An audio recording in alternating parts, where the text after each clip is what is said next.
తెలంగాణ ప్రభుత్వం అంటే కాంగ్రెస్ ప్రభుత్వం వచ్చి 2 ఏళ్లు పూర్తయిన నేపథ్యంలో తెలంగాణ రైజింగ్ పేరుతో భారీ ఉత్సవాలకు ప్రణాళికలు సిద్ధం చేసింది రేవంత్ రెడ్డి ప్రభుత్వం. అంటే గత ప్రభుత్వం ఏదైతే తప్పులు చేసిందో ఆ అనుభవం నుంచి నేర్చుకున్న పాఠాలతో ఒక కొత్త పాలసీని, ఒక డాక్యుమెంట్ను రూపొందించామని నిన్న ముఖ్యమంత్రి చెప్పుకొచ్చారు. ముఖ్యంగా ఏంటంటే ఒకవైపు ఇండస్ట్రియల్ పాలసీ ఒకవైపు రూపుదిద్దుకుంటోంది, ఇంకోవైపు 2047 విజన్గా రూపుదిద్దుకుంటున్న బృహత్తరమైన పాలసీ. ఎందుకంటే చాలా పెద్ద విధానపరమైన మార్పులు జరగబోతున్నాయి. అంటే తెలంగాణ రాష్ట్రాన్ని 3 రకాలుగా క్యూర్, ప్యూర్, రేర్ అని 3 విధానాలుగా విభజిస్తూ తీసుకుంటున్న చర్యలతో ఒక పెద్ద విధాన రూపకల్పన చేస్తున్నారు.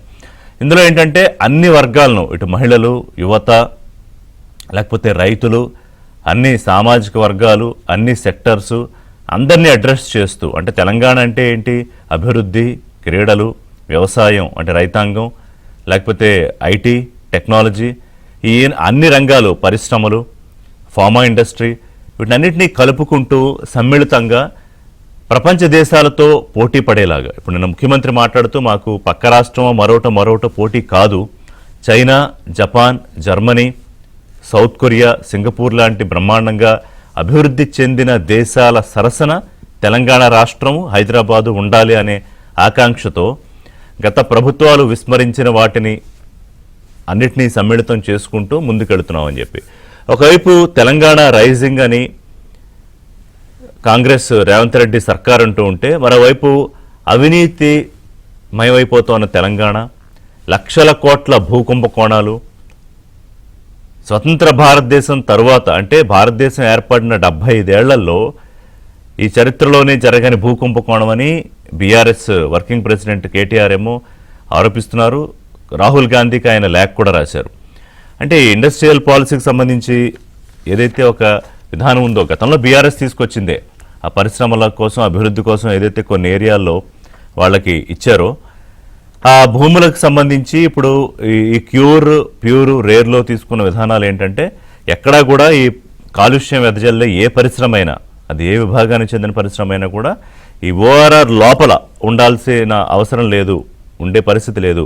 దాన్ని ఓఆర్ఆర్ బయటికి కొత్తగా ఒక ఇండస్ట్రియల్ సిటీ లాగా ఏర్పాటు చేసి అక్కడికి తరలించాలి అనేది రేవంత్ రెడ్డి ప్రభుత్వం చేస్తున్న ఆలోచన. మరి ఆల్రెడీ ఇక్కడ కేటాయించిన ఈ 9,200 ఎకరాల భూమిని ఏం చేద్దాము అంటే వాటిని వేరియస్ కంపెనీస్, అంటే రియల్ ఎస్టేట్ కంపెనీసు, లేకపోతే ఐటీ కంపెనీసు, అదర్ దాన్ కాలుష్యం వెదజల్లే పరిశ్రమలకు సంబంధించి దేనికైనా ఇవ్వడానికి దాన్ని ఒక 30% ఫీతో రెగ్యులరైజ్ చేసి, అంటే ఇప్పుడున్న మార్కెట్ రేటుకు 30%లో కట్టేస్తే అయిపోతుందని. సో ఇక్కడే ఇన్ని లక్షల కోట్ల కుంభకోణానికి తెరదీస్తోంది రేవంత్ రెడ్డి ప్రభుత్వం. దీని మీద కనుక మీరు చర్య తీసుకోకపోతే, దీన్ని ఆపకపోతే రాహుల్ గాంధీ మీకు కూడా దీనిలో భాగస్వామ్యం ఉందని మేము అనుకోవాల్సి వస్తుంది, మీరు ప్రాపర్ రెస్పాన్స్ ఇవ్వకపోతే అని కేటీఆర్ ఒక బహిరంగ లేఖే విడుదల చేశారు. అంటే ఇంత పెద్ద విధానం తీసేసుకుంటున్నారు ఈ ఇండస్ట్రియల్కి సంబంధించి, హిల్ట్ పీ అంటున్నారు దాన్ని. సో దీనికి సంబంధించి ఉత్తమ్ కుమార్ రెడ్డి చాలా స్పష్టంగా ఎందుకు ఈ డెసిషన్ తీసుకున్నాము, ఈ పాలసీ వెనకాల కారణాలు ఏంటి, తెలంగాణ ప్రభుత్వం దీన్ని ఇక్కడ కాదు అని బయటకు ఎందుకు పంపించాలనుకుంటోంది, ఈ క్యూర్, ప్యూర్, రేర్ విధానంలో 3 రకాల ఈ వికేంద్రీకరణ అభివృద్ధికి సంబంధించి చేస్తున్న దాంట్లో భాగంగానే నిర్ణయం అని చెప్పినా కూడా ఆబ్వియస్గా ప్రతిపక్షాలు, ముఖ్యంగా బీఆర్ఎస్ ప్రధానంగా దీని మీద ఫైట్ చేస్తోంది. బీజేపీ కూడా దాదాపుగా బీఆర్ఎస్ చేసిన అవినీతి ఆరోపణలు, ఇందులో ఏదో కుంభకోణం ఉందనే యాంగిల్లోనే రామచంద్రరావు కూడా మొన్న మాట్లాడారు, తెలంగాణ బీజేపీ ప్రెసిడెంట్. మరి ప్రభుత్వం దీని మీద వివరణ ఇచ్చినా కూడా ప్రతిపక్షాలు ఎందుకు ఆరోపణలు చేస్తున్నాయి? సో దాదాపుగా ఈ తెలంగాణ రైజింగ్ కార్యక్రమం ఇవాళ నుంచి 13వ తేదీ వరకు జరుగుతుంది. ఇందులో కీలకమైన డేట్స్ 8, 9 కూడా ఉన్నాయి. అలాగే ఈ ఉత్సవాల్లో భాగంగా ప్రపంచ ప్రఖ్యాతి చెందిన లయనల్ మెస్సీ, ఫుట్బాల్ ప్లేయర్, అతనికి కోట్లాది మంది అభిమానులు ప్రపంచవ్యాప్తంగా, అతని టీంతో రేవంత్ రెడ్డి టీము, ఆయన స్వతహాగా ఫుట్బాల్ ప్లేయర్ ముఖ్యమంత్రి. సో స్కూల్ పిల్లలతో కలిపి రేవంత్ 9 వర్సెస్ లయనల్ మెస్సీ 10 ఒక మ్యాచ్ జరగబోతోంది ఉప్పల్ స్టేడియంలో. దానికి బ్రహ్మాండంగా ఇప్పటికే ఒక మంచి రెస్పాన్స్ కూడా వస్తుంది. ఎందుకంటే ఫుట్బాల్ ప్లేయర్లకి, అభిమానులకి తెలుసు అతను ఎంత పెద్ద ప్లేయర్ అనేది. సో అందులో భాగంగా జరగబోతోంది. అలాగే ఫ్యూచర్ సిటీలో 9వ విజన్ 2047 డాక్యుమెంట్కి సంబంధించి ఆవేళ ప్రకటన, దాన్ని ఓపెన్ చేస్తారు. నీతి ఆయోగ్, ఐఎస్బి లాంటి కీలకమైన సంస్థలకు సంబంధించిన సహకారంతో ఈ విజన్ డాక్యుమెంట్ రెడీ అయిందని ముఖ్యమంత్రి చెప్పారు. మరోవైపు పగడ్బందీగా ఈ పాలసీ ఉంటుంది అని, అంటే ఎక్కడా కూడా ఎటువంటి లూప్ హోల్స్, ల్యాప్సెస్ లేకుండా చేస్తామని. సో అది బయటకు వచ్చే కానీ తెలియదు. సో ఈలోపు ప్రతిపక్షాలు దీన్ని ఎక్కడ బ్రహ్మాండంగా అహోహని ఏం పొగడవు. తెలంగాణ అభివృద్ధి జరుగుతుంది, రైజింగ్ అన్నా కూడా దాంట్లో ఏమి లోటుపాట్లు ఉన్నాయి, లేకపోతే ఏ కుంభకోణాలు ఉన్నాయి, ఎటువంటి అవినీతి ఉందని వెతికే ప్రయత్నమే చేస్తుంది. అందులోనే ఇండస్ట్రియల్ పాలసీకి సంబంధించి కూడా బయటికి తీసుకొచ్చే ఆలోచన చేస్తున్నారు. సో అయితే ఏదైనా సరే ఈ 9,300 ఎకరాలు పారిశ్రామిక విధానం, ఈ భూముల విషయంలో ఆధారాలతో కనుక బయటపెడితే అప్పుడు ప్రభుత్వం ఇరుకున పడుతుంది, దానికి సమాధానం చెప్పుకోవడానికి ఇబ్బంది పడుతుందా లేకపోతే చెప్పుకుంటుందా అని. సో ఒకవైపు నాలెడ్జ్ హబ్గా రూపుదిద్దుకోబోతోన్న తెలంగాణ, లేకపోతే విజన్ 2047, ఇది ముందుగా చంద్రబాబు నాయుడు విజన్ 2047 అన్నారు. అంటే జాతీయ వ్యాప్తంగా ప్రధాని మోదీ 2047కి దేశం ఏ రకంగా ప్రయాణం చేయాలి అనే భాగంలోనే బహుశా తెలంగాణ కూడా ప్రత్యేకంగా తన రాష్ట్రానికి డాక్యుమెంట్ గ్లోబల్ సమ్మిట్కు ప్రధాని మోదీ, అలాగే కాంగ్రెస్ అగ్రనేత రాహుల్ గాంధీకి కూడా ఆహ్వానం పలకాలని రేవంత్ రెడ్డి స్వయంగా వెళ్ళి ఆహ్వానించబోతున్నారు. ఈ 13 రోజుల్లో ఏ రోజు ఏం చేయాలి అనేది కూడా చాలా స్పష్టంగా ఒక రూట్ మ్యాప్ కూడా సిద్ధం చేసుకున్నారు. అలాగే అనేక మంది ప్రముఖులకి ఆహ్వానం, అంటే అన్ని రంగాలకు సంబంధించిన వాళ్ళకి ఆహ్వానం కూడా పంపుతున్నారు. సో ఓవరాల్గా ఏంటంటే 2 ఏళ్ల ఉత్సవాలను ఒక గ్లోబల్ లెవెల్లో చెయ్యాలి అనేది సరే. ఎనీవే రాజకీయం ఉంటుంది కాబట్టి గత ప్రభుత్వం ఏదైతే చేయలేకపోయిందో లేకపోతే విస్మరించిందో వాటిని అన్నింటినీ కవర్ చేసుకుంటూ చెయ్యాలి అనేది ఒకటి ముఖ్యమంత్రి నేను చెప్పారు. సరే, దీని మీద ప్రతిపక్షాలు ఏమంటాయనేది కూడా వాళ్ళ వర్షన్ కూడా తీసుకుందాం. ముఖ్యంగా ఇందులో ఏంటంటే ఇదే సమయంలో ఈ భూముల కుంభకోణం ఈ వ్యవహారం కూడా గట్టిగానే సీరియస్గానే టేకప్ చేస్తోంది బీఆర్ఎస్. దాని మీద బీజేపీ వర్షన్ ఇవన్నీ కూడా మాట్లాడదాం. మనతో పాటు చరణ్ కౌశిక్ యాదవ్, టీపీసీసీ అధికార ప్రతినిధి, వారు జాయిన్ అవుతున్నారు. అలాగే పోరెడ్డి కిషోర్ రెడ్డి గారు, బీజేపీ అధికార ప్రతినిధి, అలాగే బాలరాజ్ యాదవ్ గారు, బీఆర్ఎస్ అధికార ప్రతినిధి, గతంలో కార్పొరేషన్ చైర్మన్గా చేశారు. అందరికీ నమస్కారం అండి. సో ముందుగా want to start with Balaraj Yadav గారు. నిన్న ముఖ్యమంత్రి, మంత్రులు అందరూ క్యాబినెట్ అంతా కూర్చున్నారు. ఒక సుదీర్ఘమైన ఎక్సర్సైజ్ చేసి తెలంగాణని గ్లోబల్ పిక్చర్లో, అంటే హైదరాబాద్ ఆల్రెడీ గ్లోబల్గా ఇవాళ అంతర్జాతీయంగా యు నేమ్ ఎనీ కంపెనీ, దానికి ఒక శాఖ, ఒక బ్రాంచు, ఒక ఆఫీసు ఇక్కడ ఉంటుంది హైదరాబాద్లో. We all should happy for that and appreciate. So ఇంకా మరింత నెక్స్ట్ లెవెల్కి తీసుకెళ్ళడానికి Telangana rising 2047 vision document ready అవుతోంది. So what's your take on that? ముందుగా రిషి గారు, మీకు, ఏబిఎన్ ప్రేక్షకులకి, ప్యానెల్లో ఉన్న పెద్దలకి, చరణ్ కౌశిక్ యాదవ్ గారికి కాంగ్రెస్ పార్టీ ప్రతినిధి, పోరెడ్డి కిషోర్ రెడ్డి గారికి భారతీయ జనతా పార్టీ ప్రతినిధి గారికి నమస్కారం. ముందుగా రిషి గారు, ఇలా ఏదైతే తెలంగాణ సంబంధించి, హైదరాబాద్ సంబంధించి, ఇలా దేశంలోనే కాకుండా ప్రపంచ నగరాలతో పోటీ పడుతున్న నగరం హైదరాబాద్. హైదరాబాద్ బ్రాండ్ ఇమేజ్ ని పెంచడంలో కావచ్చు, హైదరాబాద్ లో పారిశ్రామిక అభివృద్ధి కావచ్చు, హైదరాబాద్ లో ఐటీ అభివృద్ధి కావచ్చు, ఇవన్నీ చేస్తే భారత రాష్ట్రమితిగా మేము స్వాగతిస్తాం. కానీ ఇవాళ 2 సంవత్సరాల కాలంలో కాంగ్రెస్ పార్టీ చేసిన చర్యలు చూస్తే ఎక్కడ కూడా హైదరాబాద్ బ్రాండ్ ఇమేజ్ ని పెంచినట్టు కనపడలేదు. హైదరాబాద్ గ్లోబల్ సిటీగా మార్చడంలో ప్రయత్నం చేసినట్టు కనిపించలేదు. హైదరాబాద్ బ్రాండ్ ఇమేజ్ ని పెంచినట్టు మాకు కనిపించలేదు అనేది స్పష్టంగా అనేక ఆధారాలు చెప్తాము. హైడ్రా పేరుతోటి విధ్వంసం జరిగితే ఇవాళ ఏదో నిన్నమన్నా ఏదైతే 177 కోట్లు 157 కోట్లు అని చెప్పేసి కొంత రియల్ ఎస్టేట్ భూమి పెరిగిందనే ప్రయత్నం చేయడం కోసం రేవంత్ రెడ్డి సర్కారు ఎంత ఆపసోపాలు పడ్డది అనేది బయటకు చూస్తే అందంగానే కనపడదు, కానీ లోపల ఇన్ని ఆపసోపాలు అనేది అర్థమవుతా ఉంది. ప్రధానంగా ఇవాళ ఏబిఎన్ ద్వారా మేము చెప్పేది ఏంటంటే, ఇవాళ మీరు ఏదైతే హైదరాబాద్ ని ఒకవైపు బ్రాండ్ ఇమేజ్ ని పెంచుతామంటున్నారు, ఒకవైపు హైదరాబాద్ లో గతంలో మీరు ప్రతిపక్షంలో ఉన్నప్పుడు ఇదే ముఖ్యమంత్రి రేవంత్ రెడ్డి గారు ఒక్క అంగుళం జాగాను కూడా ప్రైవేట్ వ్యక్తులకు ఇయ్యమని చెప్పినారు. ఒక్క అంగుళం జాగాను కూడా ప్రైవేట్ వ్యక్తులకు అమ్మమని చెప్పినారు. మరి అలా 9,292 ఎకరాల సంబంధించినటువంటి ఏదైతే పారిశ్రామిక అభివృద్ధిలో శాఖలో ఉన్నటువంటి ఏదైతే ఈ భూములు ఉన్నాయో, గతంలో ప్రభుత్వాలు పారిశ్రామిక అభివృద్ధి కోసం, అదేవిధంగా ఉపాధి అవకాశాల కోసం, ఉద్యోగ అవకాశాల కోసం, హైదరాబాద్ సంబంధించినటువంటి ఎకానమీని పెంచడం కోసం చేసిన ప్రయత్నాల్లో భాగంగా అనేక పరిశ్రమలు ఆ రోజు ప్రభుత్వ సహకారంతో, సరే ఇవాళ ఇండస్ట్రియల్ పార్కులు అన్ని కూడా ప్రభుత్వ సహకారంతో ఏర్పడతాయి. దాంట్లో ఎవరైతే ఇండస్ట్రీలో భాగస్వామ్యమైన వ్యాపారవేత్తలు ఎవరుతున్నారో వారికి అన్ని సదుపాయాలని ప్రభుత్వం కల్పిస్తుంది. అయితే ఆ ఫ్లాటెడ్ చేసినప్పుడు రోడ్స్ నిర్మాణం కావచ్చు, అదేవిధంగా ఆ ఫ్లాటెడ్ నిర్మాణం చేసినప్పుడు దాంతో పాటు అయితే వాతావరణ సమస్యలను తట్టుకోవడం కోసం పర్యావరణ అభివృద్ధి కావచ్చు, వాళ్ళ యొక్క సదుపాయాలు కావచ్చు, మురుగునీటి వ్యవస్థ కావచ్చు, తాగునీటి వ్యవస్థ కావచ్చు, వాళ్ళకి సంబంధించిన మిగతా సదుపాయాలన్నీ కూడా ప్రభుత్వం ఏర్పాటు చేస్తారు. ఏర్పాటు చేయడంతో పాటుగా విద్యుత్ సౌకర్యాన్ని ఏర్పాటు చేస్తారు. ఇవన్నీ సౌకర్యాలను కల్పిస్తూ ఆ భూమిని ఆ రోజు ఉన్నటువంటి మార్కెట్ వాల్యూ కంటే తక్కువకు వాళ్ళకు అగ్గువకు అప్పచెప్తుంది. ఈ 9,292 ఎకరాలలో ప్లాటెడ్ ఏరియా చూస్తే 4,740 ఎకరాలు. కాదు, ఒక నిమిషం, దాని గురించి డీటెయిల్గా ఎలాగో మాట్లాడుతుంది, వాళ్ళ చర్చలో ఉంది అది.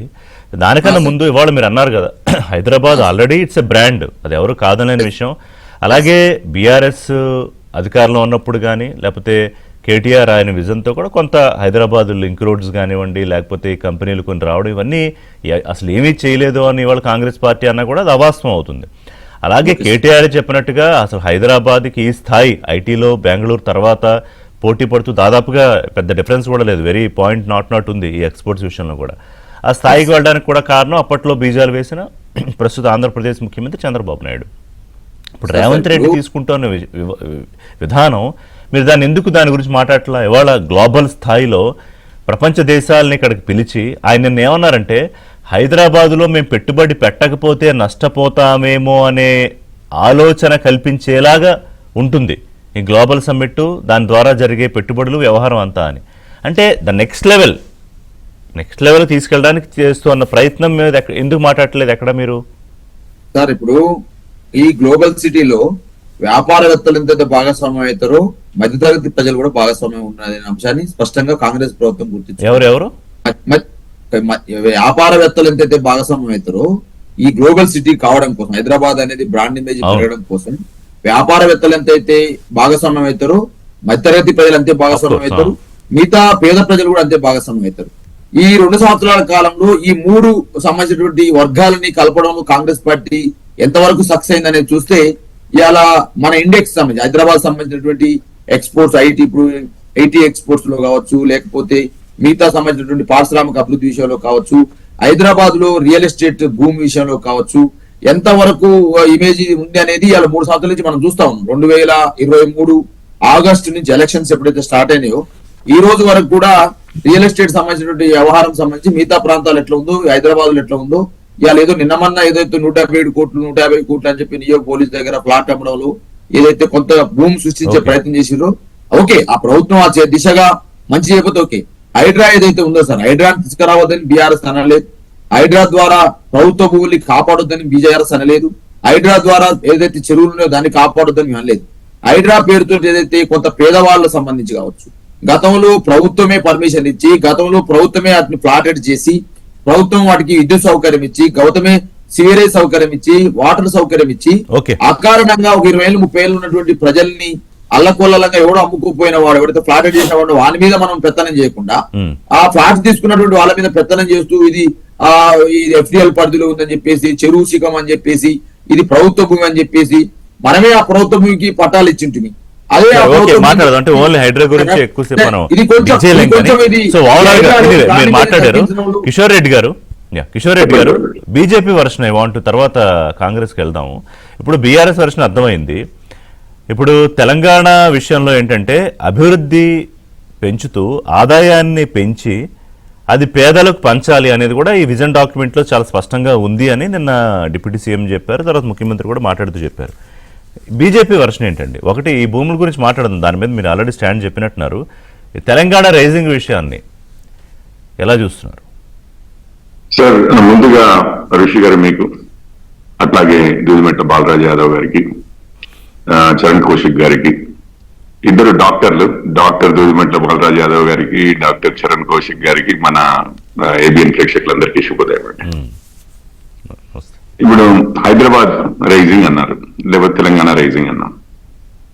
ఇప్పుడు హైదరాబాద్ ఆల్రెడీ ఎస్టాబ్లిష్ బ్రాండ్ అనేది మనందరికీ తెలిసిందే. ఇప్పటికే ఇక్కడ మైక్రోసాఫ్ట్, గూగుల్, ఫేస్బుక్ ఇట్లాంటివన్నీ కంపెనీలు ఉండడం, మన దగ్గర కూడా సైంట్, టీసీఎస్, విప్రో, ఇవన్నీ పెద్ద పెద్ద కంపెనీలన్నీ ఐటీకి సంబంధించి, ఫార్మాకి సంబంధించి అయినా ఐటీకి సంబంధించిన మన హైదరాబాద్ అయితే ఎప్పటి నుంచో కొన్ని దశాబ్దాలుగా ఎస్టాబ్లిష్ ప్లేయర్. ప్రపంచవ్యాప్తంగా కూడా. అయితే ఇప్పుడు కేటీఆర్ గారు బీఆర్ఎస్ హయాంలో చెప్పుకున్నా, ఇప్పుడు రేవంత్ రెడ్డి గారు కాంగ్రెస్ హయాంలో ఈ రోజు కొత్తగా చెప్తున్నా, కొన్ని ప్రశ్నలు ఉన్నాయి. వీరు గొప్పగా చెప్పుకోవచ్చు, తప్పేం లేదు. మేము వచ్చిన తర్వాత ఎగుమతులు ఇంత పెరిగాయి, ఇన్ని కంపెనీలు వచ్చాయి, దీనివల్ల ఇది జరిగింది, దానివల్ల అది జరిగింది అనేది చెప్పుకోవచ్చు, తప్పేమీ లేదు. ఎందుకంటే మన సమయంలో అవి జరిగినప్పుడు అవి మనవే అన్నట్టుగా మనం రాజకీయ నాయకులు తప్పనిసరిగా చెప్పుకుంటారు. అయితే నేను అడిగేది ఒకే ఒక విషయం. ఇప్పుడు పెట్టుబడులు రావడము, ఇక్కడ ఉద్యోగ అవకాశాలు పెరగడము, మన ఎక్స్పోర్ట్స్ పెరగడము, దానివల్ల ఇక్కడ వెల్త్ క్రియేషన్ జరగడము, దానివల్ల ఇక్కడ జీవన ప్రమాణాలు అందరికీ పెరగడము, గవర్నమెంట్ కి ఆదాయం పెరగడము, దాని తర్వాత దాంతో సంక్షేమము అభివృద్ధి జరగడం సార్ మిగిలిందంతా. రైట్. ఇప్పుడు మరి బీఆర్ఎస్ వారు వచ్చిన తర్వాత ఏం పాలసీలు కొత్తగా తీసుకొచ్చారు? కాంగ్రెస్ వారు వచ్చిన తర్వాత ఈ పెట్టుబడిదారులని అట్రాక్ట్ చేయడానికి ఏం పాలసీలు తీసుకొచ్చారు? వీరి కాంట్రిబ్యూషన్ ఏంటి అనేది మనం చూసుకోవాలి. ఇప్పుడు ఐటీ ఇండస్ట్రీ ఉందనుకోండి, మన దగ్గర ఎందుకు వస్తుంది, ఇంకొక ప్రాంతంలో ఎందుకు రాదు అని అంటే మీకు తెలిసిందే, బెంగళూరు, హైదరాబాద్ ఇట్లాంటి మేజర్ సిటీస్ లో టాలెంట్ ఉంటుందండి. ఈ రోజు ఏ ఐటీ ఇండస్ట్రీ తీసుకున్నా, ఏ కంపెనీ తీసుకున్నా, వాళ్ళ ఖర్చుల్లో దాదాపు 70%, 60 నుంచి 70% కేవలం ఇది శాలరీలు ఇవ్వడానికే పోతుంది. అంటే ఉద్యోగస్తుల భారమే ఉంటుంది. అంటే బేసిక్ గా బిగ్గెస్ట్ అసెట్ ఎవరయ్యా అంటే ఐటీ ఇండస్ట్రీకి టాలెంట్. ఇప్పుడు టాలెంట్ అంతకుముందు మన అందరికీ తెలిసిన విషయమే. చిన్నప్పటి నుంచి ఇక తల్లిదండ్రులు అయితే మన తెలంగాణలో కానీ ఆంధ్రాలో కానీ తెలుగువారైతే ఇక అసలు ఆస్తులన్నీ అమ్మాయినా కానీ మనల్ని ఇంజనీరో డాక్టరో చేయాలి, అమ్మాయినైనా అబ్బాయినైనా.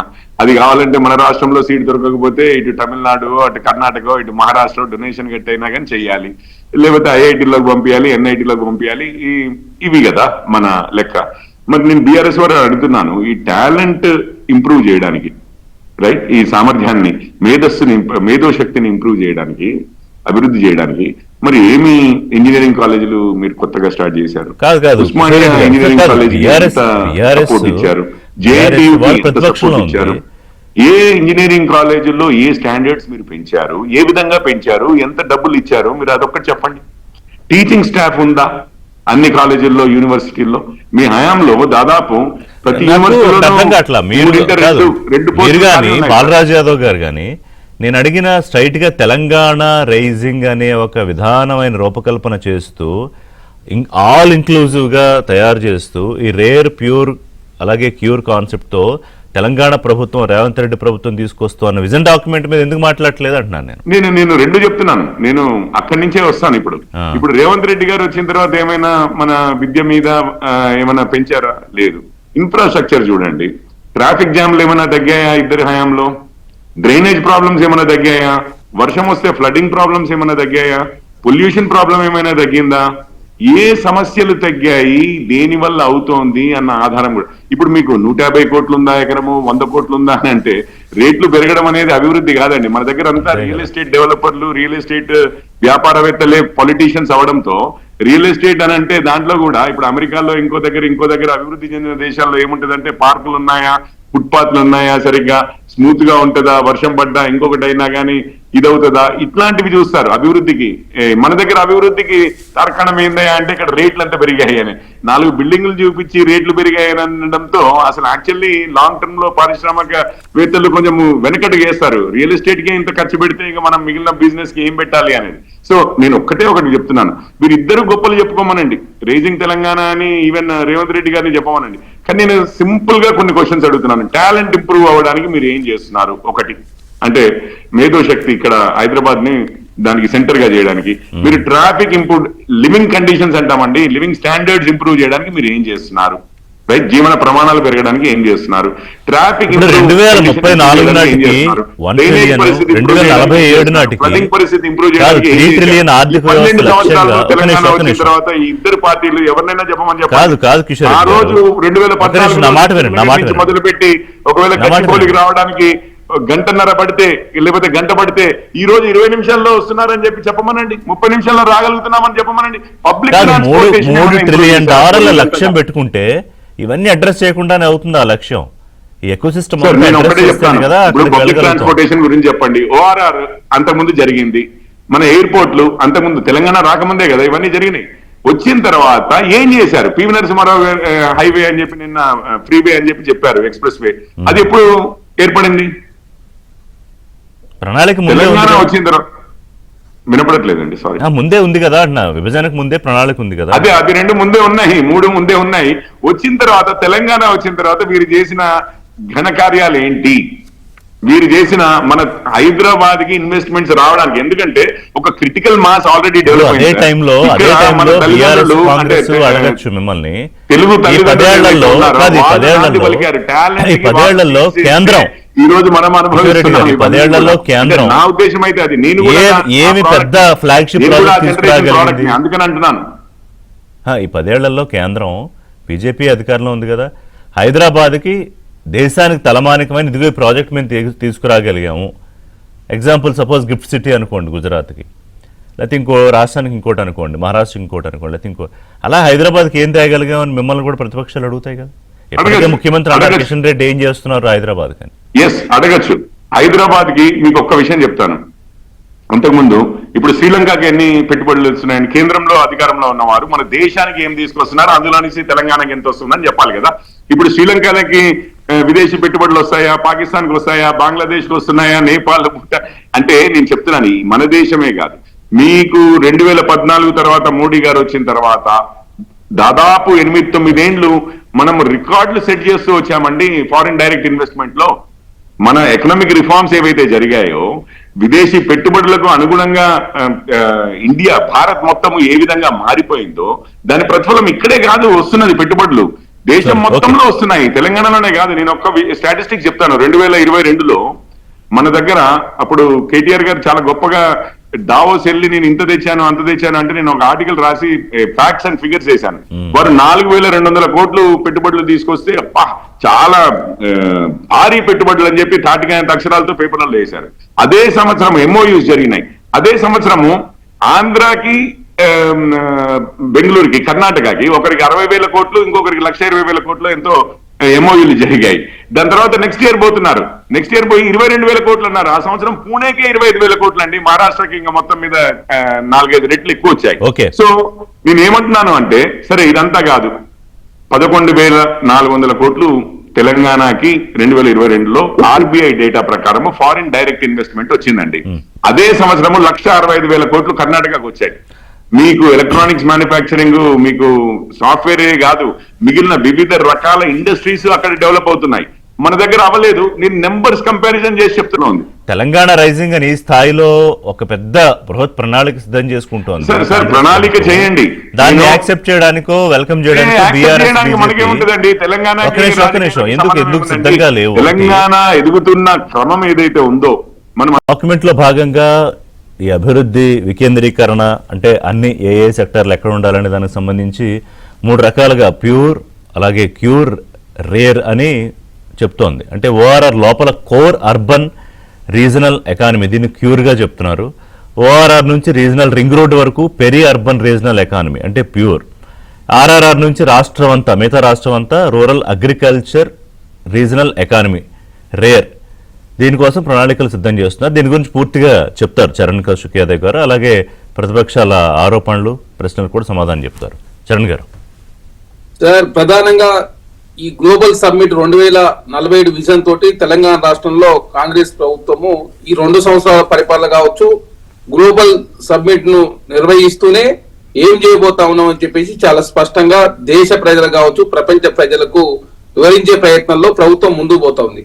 దానిలో భాగంగా ప్యూరు, రేర్ అని చెప్పేసి 3 భాగాలుగా విభజించుకొని, అదే కాకుండా ఇప్పుడు హైదరాబాద్ లో సగం భాగం రూరల్ లో ఉంటే సగభాగం హైదరాబాద్ ఉంటున్నారు. ఎందుకంటే మొన్న 27 మున్సిపాలిటీలు హైదరాబాద్ లో మెట్ చేసిన తర్వాత 1,80,00,000 జనాభా దాటుతాం. సుమారుగా దాదాపు దగ్గర 2 కోట్లు. 2 కోట్లు అంటే ప్రపంచంలో, భారతదేశంలో 3వ అతిపెద్ద నగరము, ప్రపంచంలో టాప్ 10 నగరాల్లో హైదరాబాద్ చేరబోతా ఉంది.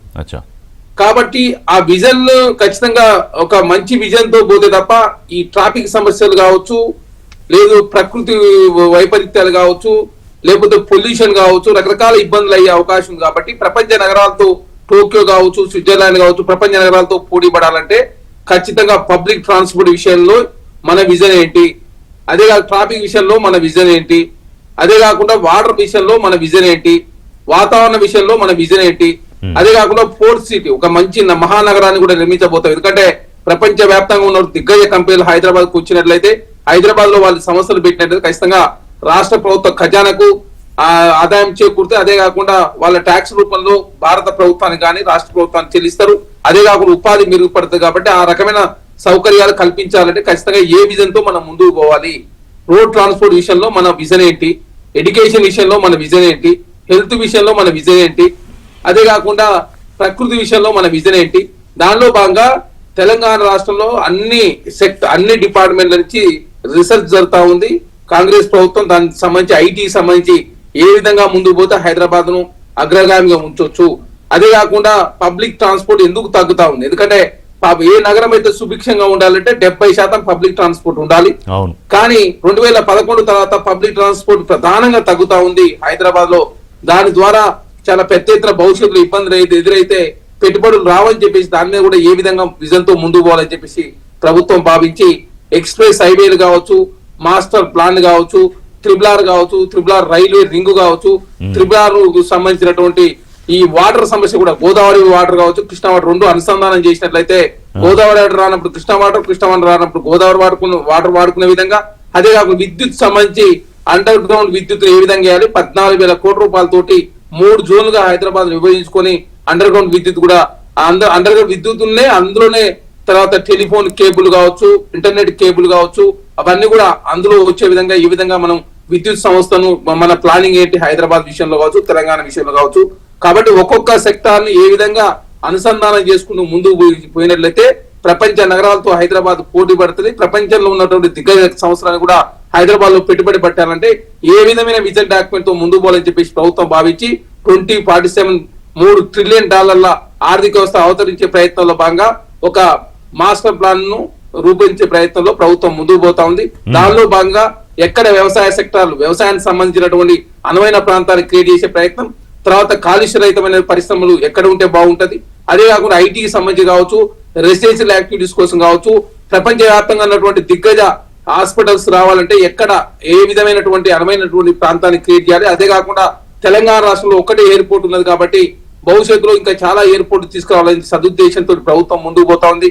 దానిలో భాగంగా రామగుండం కావచ్చు, కొత్తగూడెం కావచ్చు, ఆదిలాబాద్ కావచ్చు, అదే ఈ ప్రాంతాల్లో ఎయిర్పోర్ట్ వరంగల్ కావచ్చు, 4 ఎయిర్పోర్ట్లు కావాలని చెప్పేసి ఆల్రెడీ కేంద్ర ప్రభుత్వాన్ని రిక్వెస్ట్ చేసినాం. ఇప్పటికే 1,20,000 కోట్ల రూపాయలకు సంబంధించినటువంటి అదేవిధంగా తెలంగాణ రాష్ట్రంలో మేము చేపట్టే పనులు ఇవి, మీరు మాకు కేంద్ర ప్రభుత్వం పర్మిషన్ ఇవ్వండి, సాయం చేయండి అని చెప్పేసి మూసిని పునర్జింపు చేసే కార్యక్రమం కావచ్చు, ఐటా ద్వారా హైదరాబాద్ చెరువులు కావచ్చు, పార్కులు కావచ్చు, ప్రభుత్వ భూములు కాపాడే ప్రయత్నం కావచ్చు, అదే కాకుండా ఏదైతే డ్రై పోర్ట్ కావచ్చు, ఎక్స్ప్రెస్ హైవేలు కావచ్చు, పోర్ట్ సిటీ నిర్మాణం ఇవన్నీ కాదు చరణ్ యాదవ్ గారు, ఇవన్నీ నేను కూడా చూసా. విజన్ డాక్యుమెంట్ నిన్న మీరు రిలీజ్ చేసిన తర్వాత చదివా కూడా, చాలా బాగుంది. On paper it looks very very lucrative, very much fine. కానీ ఆ లక్ష్య దిశగా ప్రయాణం చేసేటప్పుడు పరిస్థితులు ఎలా ఉన్నాయి? ఎందుకంటే ఇప్పటికీ ఆర్థిక పరంగా చూసుకుంటే ముఖ్యమంత్రి అనేక సందర్భాల్లో చెప్పారు, అంటే అప్పుల విషయంలో కానీ లేకపోతే రాష్ట్రంలో కొన్ని స్పీడ్గా చేయాల్సిన వాటి విషయంలో ఆర్థిక పరిస్థితి గురించి ఆయనే బహిరంగంగా చెప్పారు. సరే, గ్లోబల్ సమ్మిట్, గ్లోబల్ పెట్టుబడుల ఆకర్షణ ఇవన్నీ ఉన్నాయి, కానీ ఎక్కడో ఒక గ్యాప్. ఇందాక కిషోర్ రెడ్డి గారు లేకపోతే మన బాలరాజు గారు ఈ వర్గాలన్నింటినీ కలపడంలో, మధ్యతరగతి లేకపోతే కార్పొరేటు, ఈ పేద వర్గాలు లేకపోతే వ్యాపార వర్గాలను కలపడంలో ఈ 2 ఏళ్లలో ఎక్కడో కొంచెం కాంగ్రెస్ ప్రభుత్వం ఇబ్బంది పడుతోంది. సరే, పొలిటికల్ ఇబ్బందులు అంతర్గతంగా ఉండే వేరే అనుకోండి, పాలసీ పరంగా పాలన పరంగా వాళ్ళు ఎత్తి చూపిస్తున్నారు. సో దాన్ని కూడా అడ్రస్ చేయాలి కదా. ఆన్ పేపర్ పులుల్లా సింహాల్లా కనిపిస్తే సరిపోదు సార్. ఇక్కడ ఆ విజన్ తో ముందుకు పోతున్నప్పుడే ప్రతిపక్షాలు కర్రలో కాలు పెట్టే ప్రయత్నం జరుగుతుంది. ఎందుకంటే భారతీయ జనతా పార్టీ మేము మూసిగా 5,000 కోట్ల రూపాయలు అడిగినాం. 5,000 కోట్లు అడిగితే 1,50,000 కోట్లు ఏడ తెచ్చి పెడతామని చెప్పేసి ఎదుగుదారి చేసే ప్రయత్నం. మీరు గంగానది ప్రక్షాళన చేసుకున్నారు, యమునా నది చేసుకున్నారు, సబర్మతి రివర్ చేసుకున్న ఆయన జర మా మూసికి కేంద్ర ప్రభుత్వం వరల్డ్ బ్యాంక్ నుంచి మేము అప్పు తీసుకుంటాం, ఒక 5,000 కోట్ల రూపాయలు మేము అప్పు తీసుకుంటే మీరేనా సహకారం అందించంటే సహకారం అందించకుండా దాన్ని రాజకీయం చేసే ప్రయత్నంలో భారతీయ జనతా పార్టీ ముందుకు పోతా ఉంది. దానికి బీఆర్ఎస్ పార్టీ వారికి మద్దతు ప్రకటించే ప్రయత్నం చేస్తాం. అదే కాకుండా సార్ మెట్రో ఒకనాడు భారతదేశంలో 2వ స్థానం, ఈ రోజు 9వ స్థానం దిగజారింది. ఎందుకు దిగజారిందంటే కేసీఆర్ ఆయనలో 1 కిలోమీటర్ కూడా మెట్రో విస్తరించలేదు. కాబట్టి మెట్రోను విస్తరించాలని చెప్పేసి ప్రభుత్వం భావిస్తా ఉంది. ఎందుకంటే మీరు చూస్తా ఉన్నారు తగ్గుతున్న ఆర్టీసీ వినియోగం అని చెప్పేసి మాస్టర్ ప్లాన్, మంది కొత్త మాస్టర్ ప్లాన్ రూపొందించాలి. కాబట్టి దానిలో భాగంగా మాస్టర్ ప్లాన్ విస్తరించే ప్రయత్నంలో ఏ నగరమైనా సుభిక్షంగా ఉండాలంటే పబ్లిక్ ట్రాన్స్పోర్ట్ 70% ఉండాలి. కానీ మన హైదరాబాద్ లో 30% మాత్రం ఉన్నది. అది దానికి సంబంధించి కూడా మాస్టర్ ప్లాన్ లెక్కలు కూడా 2011, 2016, 2024 చూస్తే ఆర్టీసీ ప్రయాణం 2016 42% ఉంటే 16కు వస్తే 33, 24కు వస్తే 25% అయింది. అదేగా కార్ల వాడకం 2011లో 4 ఉంటే 2016లో 7, ఈ రోజు 16 అయింది. అంటే బస్సులు వాడే వాళ్ళు తగ్గుతా ఉన్నారు. అదే కాక స్కూటర్లు అదేవిధంగా వ్యక్తిగత వెహికల్ పెరుగుతా ఉంది. దాంతో ట్రాఫిక్ సమస్య కూడా వస్తా ఉంది. కాబట్టి ఒక్కొక్క డిపార్ట్మెంట్ ను చాలా రిసర్చ్ ఓరియంటెడ్ గా ఖచ్చితంగా పబ్లిక్ డొమైన్ లో ఉండే విధంగా ఒక విజన్ డాక్యుమెంట్ రూపొందించే ప్రయత్నాలు భాగంగా ప్రభుత్వం ముందుకు పోతా ఉంది. ఎందుకంటే విజన్ పెట్టుకొని ముందుకు పోతుంది కదా సార్. ఎప్పుడైనా ఏ నగరమైనా ఎవరైనా విజన్ పెట్టుకొని ముందుకు పోతుంది. ఎందుకంటే చంద్రబాబు నాయుడు ఆయన విజన్ 2020 అంటే ఎప్పుడో 2000 ఆ టైంలో 2020 అంటే నవ్వేవారు, కానీ అది వాస్తవ రూపం దాల్చింది కదా. అదే కదా సార్ ఇప్పుడు చెప్తా ఉన్నాం. విజన్ 2020 పెట్టుకుంటే చంద్రబాబు నాయుడు కూడా ఫెయిల్ అయ్యిండు. అవన్నీ కూడా స్టడీ చేస్తుంది రాష్ట్రంలో. ఎట్లా వారు 2004 ముందు విజన్ 2020 అని పెట్టుకున్నాడు.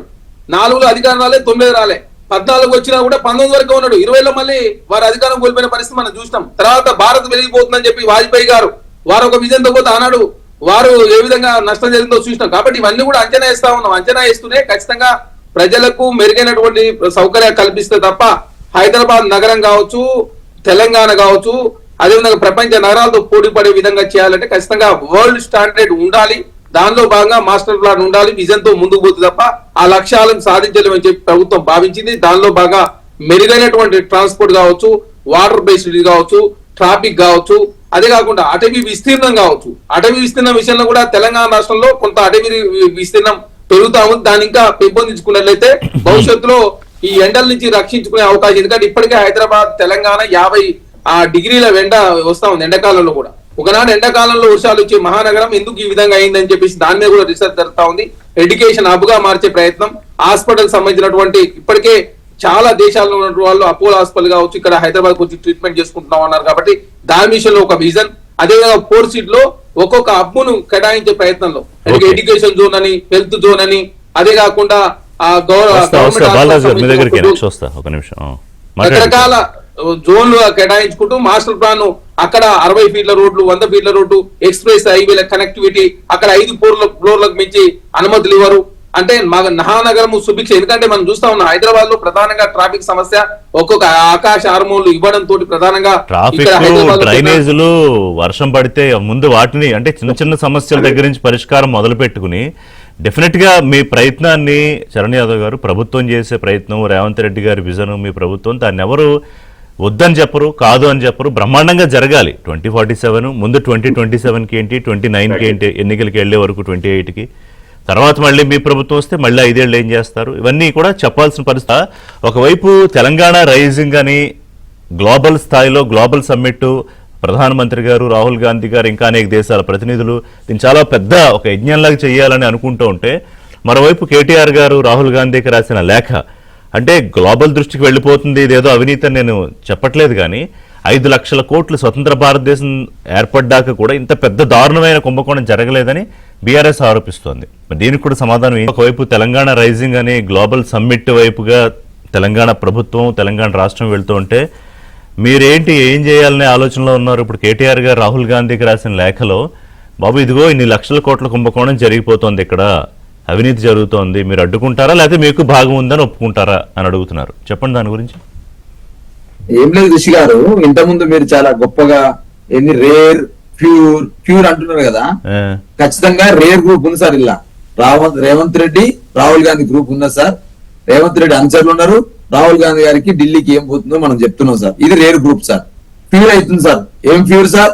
మొత్తం ప్యూర్ గా ఎవరైతే రేవంత్ రెడ్డి అనుచరులు, రేవంత్ రెడ్డి సంబంధించిన వంగమాకి సంబంధించినటువంటి ఆ అనుయులు, ఆ సంబంధించిన అందరు కూడా భూములు కట్టబెట్టడంలో ప్యూర్ అవుతుంది సార్. క్యూరింగ్ అవుతుంది సార్. ఎక్కడ క్యూరింగ్ అవుతుంది సార్? అటు కేంద్రంలో ఉన్నటువంటి ఆ అధికారంలో ఉన్నటువంటి భారతీయ జనతా పార్టీకి ఒకవైపు క్యూర్ చేస్తా ఉన్నాడు.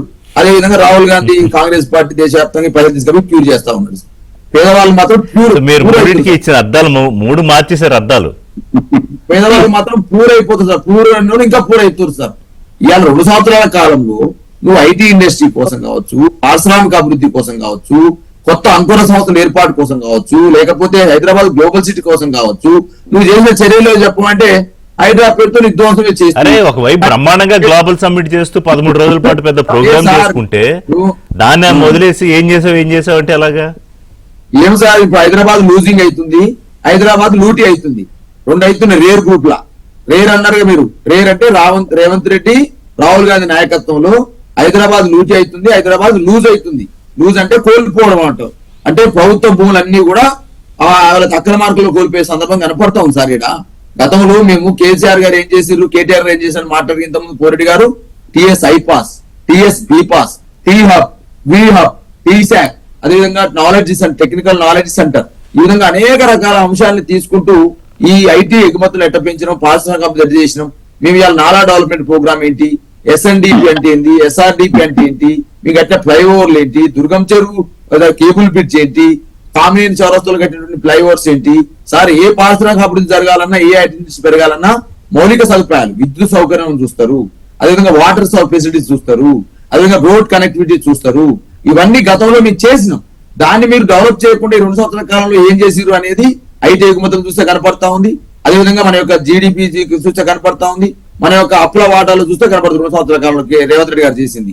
ఇవాళ 9,292 ఎకరాలకు సంబంధించినటువంటి ఆస్తుల్ని గతంలో ఒక్క అంగుళం కూడా అమ్మనటువంటి రేవంత్ రెడ్డి గారు ఏ విధంగా లూటీ చేస్తా ఉన్నారు. లూటీ చేయడమేనా రైజింగ్ అంటే? చెప్పండి. రేవంత్ రెడ్డి గారి రేర్ గ్రూప్ అనగా రేవంత్ రెడ్డి మరియు రాహుల్ గాంధీ గారి రేర్ గ్రూప్ లో లూజింగ్ చేయడమేనా? నిన్న మీరు నేషనల్ మీడియాలో సండే కదా కాసేపు చూస్తే తెలంగాణ రైజింగ్ డాక్యుమెంట్ చర్చ ఎందుకు వచ్చిందంటే అక్కడ వార్తల్లో ఈ లియోనెల్ మెస్సీ వచ్చి హైదరాబాద్ తెలంగాణ ముఖ్యమంత్రితో మ్యాచ్ ఆడుతున్నట్ట అని అక్కడ నేషనల్ స్థాయిలో వార్తలు వచ్చాయి. అంతర్జాతీయ మీడియా నేను చూడలేదు. మరి వాళ్ళు అంటే ఏంటి, హైదరాబాదు తెలంగాణ జాతీయ స్థాయిలో వార్తల్లో ఈ రైజింగ్ కార్యక్రమం ద్వారా వెళ్తూ ఉంటే హైదరాబాద్ లో మీరు ఎందుకు దాని గురించి ఒప్పుకోవట్లేదు? నిన్న నాకు పోటీ పక్క రాష్ట్రాలతో కాదు అని సింబాలిక్ గా ఆయన మెస్సీతో మ్యాచ్ ఆడడం కూడా ఇదిగో అంతర్జాతీయ స్థాయిలో నా విజన్ అని చెప్తున్నారు తెలంగాణ ముఖ్యమంత్రి. సార్ మెస్సీనేమో వాస్తవ ఆటగాడు, రేవంత్ రెడ్డి వాస్తవ ఆటగాడు కాదు కదా సార్. ఫుట్బాల్ ఆటగాడు, ఫుట్బాల్ అంటే ఇష్టం ఉండొచ్చు, ఆడొచ్చు, కానీ మెస్సీనేమో ఇంటర్నేషనల్ ప్లేయర్. రేవంత్ రెడ్డి గారు ఇంటర్నేషనల్ ప్లేయర్ కాదు, ఓన్లీ ఆట మాత్రం ఇంట్రెస్ట్ ఉన్నట్టు వ్యక్తి సీఎం గారు.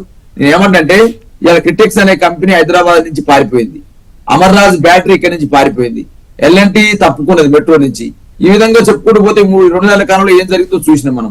ఇవాళ నేనేమంటున్నామంటే ఒక్క అంగుళం కూడా అమ్మనటువంటి భూమిని ఇలా 9,292 ఎకరాలు ఎవరికి అట్టబెడతా ఉన్నారు? 22 పారిశ్రామిక వాళ్ళని గత ప్రభుత్వాలు ఏర్పాటు చేసి అప్పనంగా తక్కువ ఖర్చుతోటి అక్కడ ఉన్నటువంటి వ్యాపారస్తులకు అప్పచెప్తే వాళ్ళ దగ్గర ఉన్నటువంటి భూమిని ప్రభుత్వం తీసుకొని మిగతా భూముల్ని బయట మీకు కాలుష్యం అయితే బయట కేటాయించాలి అనుకుంటారు కదా, అవుటర్ రింగ్ రోడ్ అవతల. వాళ్ళకి ఆ భూమికి బదులు భూమి కేటాయించండి, ఆ భూమిని ప్రభుత్వానికి ఉంచండి. అవి ఇందిరమ్మ ఇళ్ల కోసం ఉపయోగిస్తారా, డబుల్ బెడ్ ఇళ్లకు ఉపయోగిస్తారా, లేకపోతే శ్మశాన వాటికల కోసం ఉపయోగిస్తారా, ఉపయోగించుకోండి. అది చేయట్లేదు కదా ఋషి గారు. దీన్ని వ్యతిరేకిస్తా ఉన్నాం. దీని వెనకాల 5 లక్షల కోట్ల పైసలు చేతులు మాత్రం చెప్పేసి అన్నాం. అందుకనే మా కేటీఆర్ గారు నిన్న రాహుల్ గాంధీ గారు లేఖ రాశారు. దీనిపైన కేంద్ర ప్రభుత్వం స్పందించాలి, మోదీ గారు స్పందించాలి. రేపైతే రైజింగ్ సంబంధించినటువంటి తెలంగాణ చెప్పేసి వస్తున్నటువంటి గ్లోబల్ సమ్మిట్ కు వస్తున్న ప్రధానమంత్రి మోదీ గారు దీని మీద మాట్లాడాలి. గతంలో చెప్తున్నారు ఇంకా ప్రధానమంత్రి గారి ప్రోగ్రామ్ కన్ఫర్మ్ అయింది. Rahul Gandhi tax, Revanth Reddy tax, RR tax కట్టాలని చెప్తారు కదా కేంద్ర ప్రభుత్వం, బీజేపీ గారు. కాదు, ఈ స్వతంత్ర భారతదేశంలోనే అతిపెద్ద కుంభకోణం కేటీఆర్ గారు రాసిన లేఖ అది. మరి దీని మీద ప్రధానమంత్రి స్పందించాలని బాలరాజు గారు అడుగుతున్నారు. సరే సార్, అది కేటీఆర్ గారు మాట్లాడిన దానికల్లా ప్రధానమంత్రి స్పందించాలి, లేకపోతే ఇంకెవరో స్పందించాలి అంటే అది అయ్యేది కాదు. వారు ప్రధాన ప్రతిపక్షమే కదా, వారు చేయగలిగేది ఏదో వారిని చేయమని చెప్పండి ముందు, దాని తర్వాత చూద్దాం. ప్రధానమంత్రి గారు లేకపోతే జాతీయ నేతలు మాట్లాడేది తర్వాత చూద్దాం ముందు. సో వారి వల్ల చేతగలేదని చెప్పండి, తప్పనిసరిగా బీజేపీ జాతీయ నాయకులు కూడా ప్రతిస్పందించడం మొదలు పెడతారు ఈ విషయంలో. ఎప్పుడైతే చేతులు ఎత్తేసి ఇంకా నా వల్ల కావట్లేదని కేసీఆర్ గారు ఉండుంటే వారు మాట్లాడగలిగేవారు. పాపం వారు ఇప్పుడు యాక్టివ్ గా లేరు చేయబట్టి, కవిత గారు ఉన్నా కానీ గట్టిగానే మాట్లాడగలిగేవారు. వారు కూడా ఇప్పుడు బీఆర్ఎస్ లో నుంచి బయటకు వచ్చారు చేయబట్టి కేటీఆర్ వల్ల అవ్వడం లేదు అన్నది ఆయన చెప్పుకుంటారు. కేటీఆర్ వల్ల ఇక హరీష్ రావు గారు అది వేరే విషయం అనుకోండి, కానీ కేటీఆర్ గారి వల్ల అవ్వట్లేదు అని చెప్పి ఆయన చెప్పకనే చెప్తున్నాడు. ఇక కొంచెం శోచనీయమైన విషయం అది.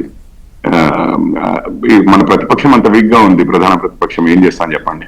బీజేపీ సంగతి చెప్పండి, రాష్ట్ర బీజేపీ ఏం చేస్తాం మరి?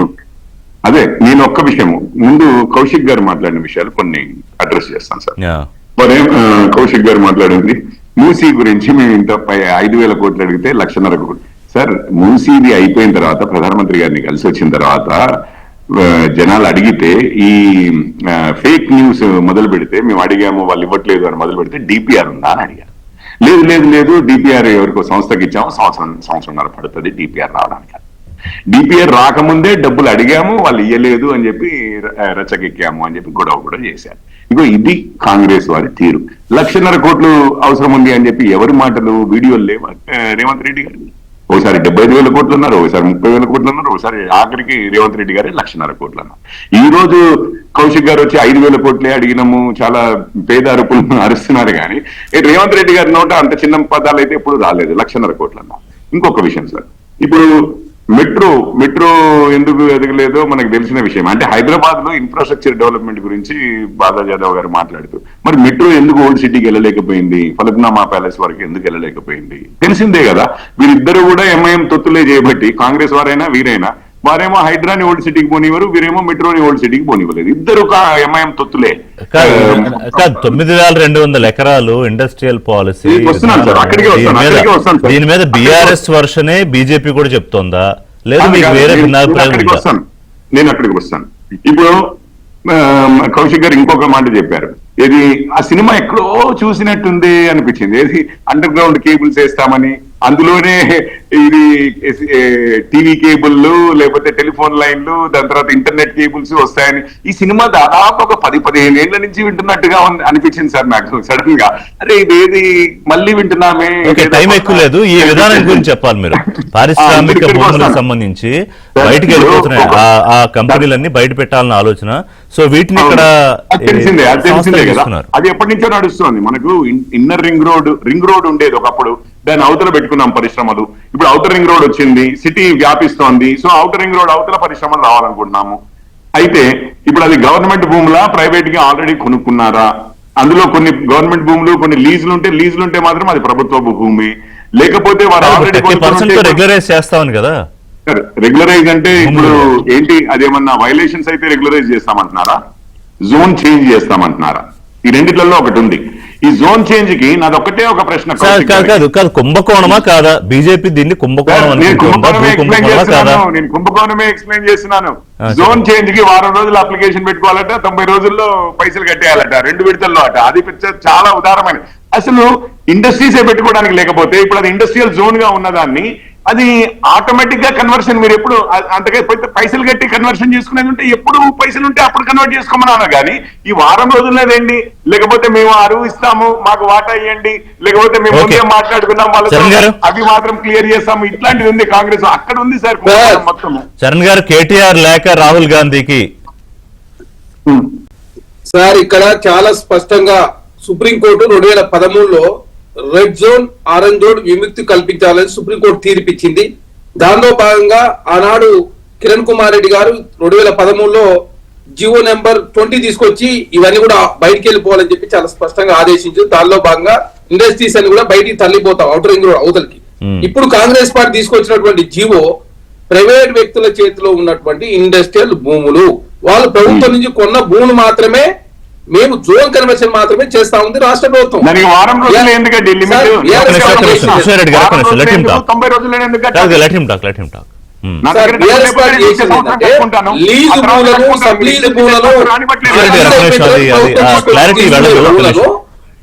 వాళ్ళు జియో నెంబర్ 19, 20, 21 తీసుకొచ్చి వాళ్ళు రెగ్యులరైజ్ చేశారు. వాళ్ళు అవినీతి పాల్పడి అవినీతి చేసి వాళ్ళు ఏకంగా కాంగ్రెస్ పార్టీ అవినీతి చేస్తామని చెప్పి మా మీద పొద్దున్న ప్రయత్నం చేస్తే ఎట్లా? మేము ఇక్కడ అవినీతి చేయడం లేదు. 9,292 ఎకరాలు ఆనాడు ప్రభుత్వం కేటాయించిన తర్వాత రోడ్లకు ఇన్ఫ్రాస్ట్రక్చర్ 80 ఫీట్లు 100 ఫీట్ల రోడ్లు, అదేవిధంగా పార్కులకు తీసేసిన తర్వాత 4,770 ఎకరాలు ఆనాడు వాళ్ళు ప్రభుత్వం నుంచి కొనుగోలు చేసిన భూములను ఇండస్ట్రీస్ మాత్రం పెట్టుకోవాలని చెప్పేసి ఉన్న నిబంధనలు. కేటీఆర్ ఆ వాదనలో ఏంటంటే వై 30%? యాక్చువల్ గా ఇప్పుడు మీరు వేలం వేశారు, 170 కోట్లు ఉంది, ఇప్పుడు 40 కోట్లు 50 కోట్లు ఉంటే దానికే వాళ్ళకి సొంతం అవ్వాలి. ఆ మేర ఏదైతే నష్టపోతుందో, ప్రజల డబ్బు నష్టపోతోంది, ఇన్ని లక్షల కోట్ల చేతులు మారుతుంది అనేది వారి ఆరోపణ. ఇప్పుడు వారి ఆరోపణ అదే చెప్తున్నా. వాళ్ళు 100% 200% ఎందుకు వేసారు? ప్రభుత్వం తీసుకోవాల్సిన భూమిని 100% సబ్లీజు, అది సబ్లీజ్ కావచ్చు, లీజ్కి ఇచ్చిన భూములను మీరు రెగ్యులరైజ్ చేసారు. మీరు ప్రభుత్వం తీసుకోవాల్సిన భూములు రెగ్యులరైజ్ చేసారు కాబట్టి 100% 200% పెనాల్టీ వేసారు. ఇక్కడ ప్రైవేట్ వ్యక్తుల చేతిలో ఉన్న ఇండస్ట్రీస్ భూములను 30% 50% ఎందుకు? 80 ఫీట్ల రోడ్డు ఉంటే 30%, 100 ఫీట్ల రోడ్డు ఉంటే 50%. వారి భూములకు జోన్ కన్వర్షన్ చేసిన దానికి అనవసరంగా కాంగ్రెస్ పార్టీ నిందలేసే ప్రయత్నం దానికి చేస్తే టైం లిమిట్ ఎందుకు? వ్యాపారవేత్తలకు ప్రభుత్వం ప్రైవేట్ వ్యక్తుల చేతిలో ప్రైవేట్ వ్యక్తుల భూములు కావాలి. మీకు ఇష్టం ఉంటే సార్ ఇంకోటి కూడా చెప్తాను. పారిశ్రామిక ప్రగతి కోసం. ప్లీజ్ 7 రోజుల పాటు అప్లికేషన్ పెట్టుకునే అవకాశం ఇచ్చి 90 రోజులలో 2 నిష్టాలు ఏ రోజులు లేదండి. అసలు సంవత్సరం మొత్తము అసలు BRS వారు కుంభకోణం చేసింది, డబ్బులు చేసింది. మీరు కూడా అదే చేస్తున్నారు. ఎట్లా ముందుకుంటాం అవి? వాళ్ళు ఇంకోటి రియల్ ఎస్టేట్ ధరలు అందుబాటులోకి వస్తాయి, ఇంత హడావుడి తక్కువ ధరకు ప్లాట్లు సార్, రిషి గారు, ఇక్కడ ఓన్లీ హడావుడు ఎందుకు సావధానంగా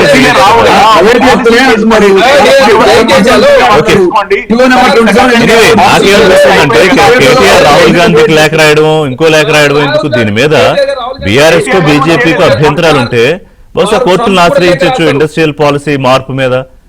రిషి గారు, తెలంగాణ సమాజం తప్ప ఏర్పడి ప్రయత్నం చూద్దాం రాహుల్ గాంధీ నిజంగానే రెస్పాండ్ అవుతారా, పొలిటికల్ జిమ్మిక్ లాగే ఉంటుంది.